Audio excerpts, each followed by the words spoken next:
This is a map of all of the history of the expulsion of the Jews in Europe. They've been like, I have never seen a minority being kicked around this much, right? And of course, this comes back to the whole idea about the original sin, that you have betrayed Jesus Christ. The blood of Jesus is on your hands. Then comes the 11th century.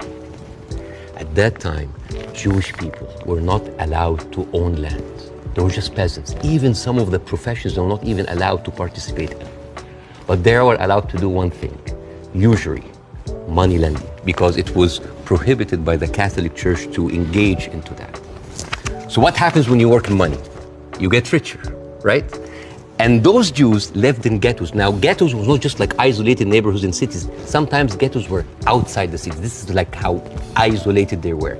And in those ghettos, they have to pay gold to the mayor or the governor or the prince or the noble. So they would see, you're getting richer. I need more taxes. So they pay tax. What happens when you have a business and they increase your rent? You increase your service, increase the taxes, increase the... So what happened? The Christians started to default. And suddenly, the image of the greedy Jew was created. This was created because of their conditions. And it became worse in 1095, when Pope Urban II called for the first crusade to go and save the birth of Jesus from the unbelievers Muslim. And you know, this crusade did not kill a single Muslim. You know how many people they killed? 2,000 Jews. Because it's like, wait, the non-believers are all over there, why not? So they went to it's called the Crusades of the Rhineland. So they went to the Jewish community because, hey, we own the money, so let's kill them better than paying them. And then came the plague. And then all of the things like, oh, they're killing babies, who would do that to a baby, you know? And they accused them of poisoning the well. This was the kind of oppression that the Jewish people went through. Fast forward 19th century, there was like the Eastern Jew in Ukraine and Russia, and there was the Western Jews in Europe. Those people in the Eastern Jews had to immigrate because there were pogroms and they were like, kicked out.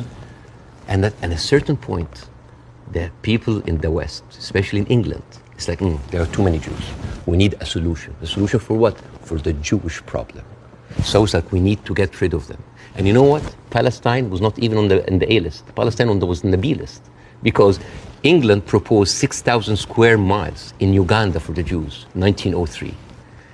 And the reason why Palestine was not on the list, that it was objected by a lot of rabbis that said, like, it's a promised land, but only when the Messiah comes.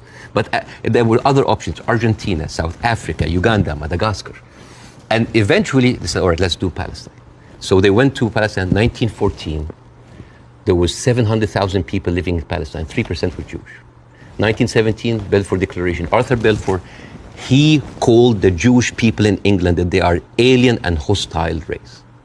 And the thing is, the only Jewish member of the parliament, of the English parliament, Lord Montenegro, he objects, like, these are British citizens, we should not kick them out.